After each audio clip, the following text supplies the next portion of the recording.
What's up, you guys? Bloody Jacob here to bring you my quick thoughts review of the latest Riverdale episode from last week, which was episode 2 of season 4, chapter 59, I believe is what they say, called Fast Times at Riverdale High.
Jacob here, meeting my icon, Catherine Isabel here. Yeah.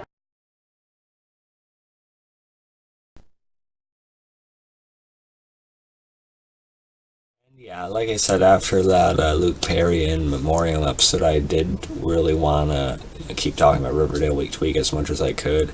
Again, still can't guarantee that I'm going to make it every week, and again, this is basically next week, so I am pretty much late and, missed the window.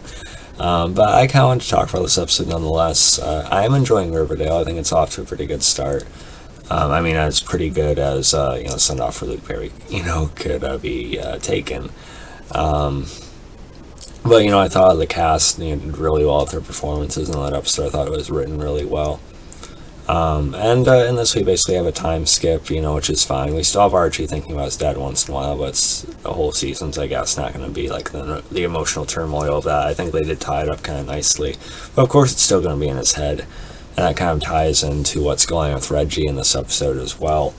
Which is some element I felt was a tad rushed to some extent. I thought they could have paced out some of the Reggie things with his father, into in the mid-season or something. At least. I don't know.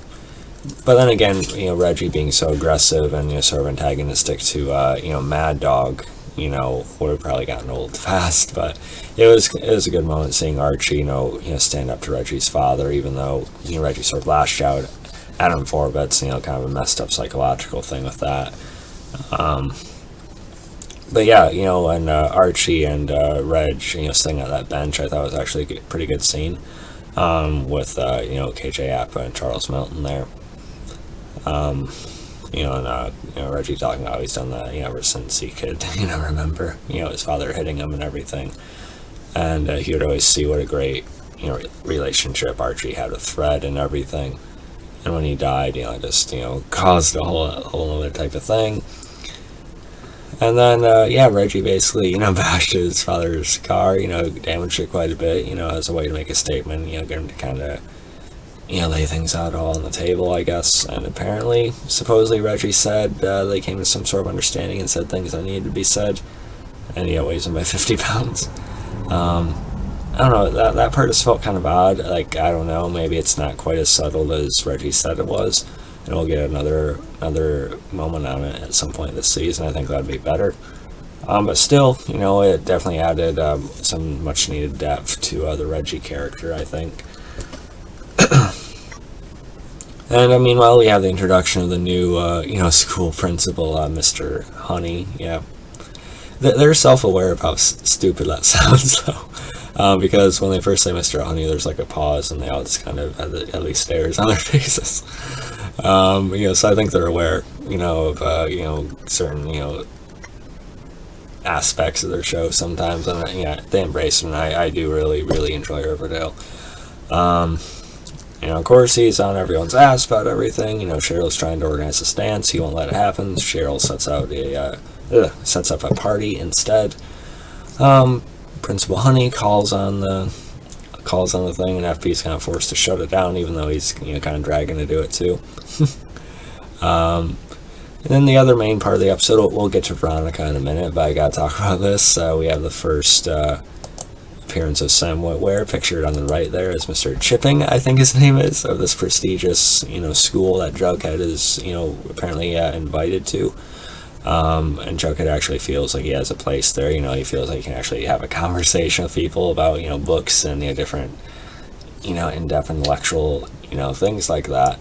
Whereas, he cares about some of his friends at Riverdale High, but especially with the general class, they all don't really give a shit.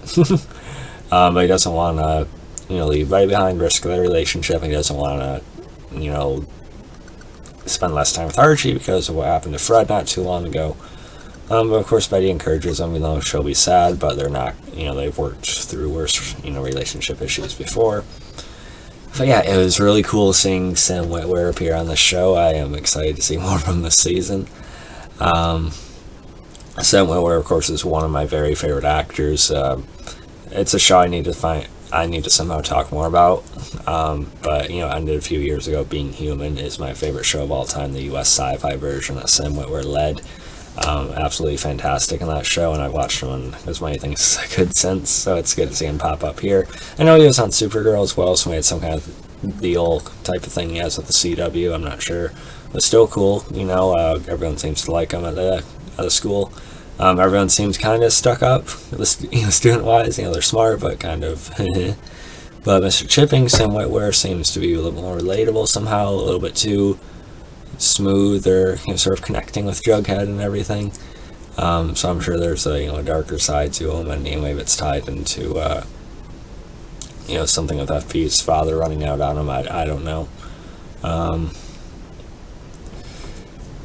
But I also like the moment where FP kind of congratulates Jug on going to something like that, and embracing something where where people can see, how good he is at these things. So that was a good moment as well. And then Veronica, of course, visiting her father. And, of course, the press, paparazzi all over, trying to figure out whose side she's going to take in the case, since they're both locked up. And neither, she's going to remain neutral, but no, neither. She's really separating herself. She's going to go by, I think, her mother's maiden name, which is Gomez, I think that's what it was. Archie's dating, Veronica Gomez now. But, pretty strong one for Veronica. Veronica and FP are my favorite characters on the show. I absolutely love Veronica. I have no idea why so many people prefer Betty to Veronica, but we don't need to have this discussion right now.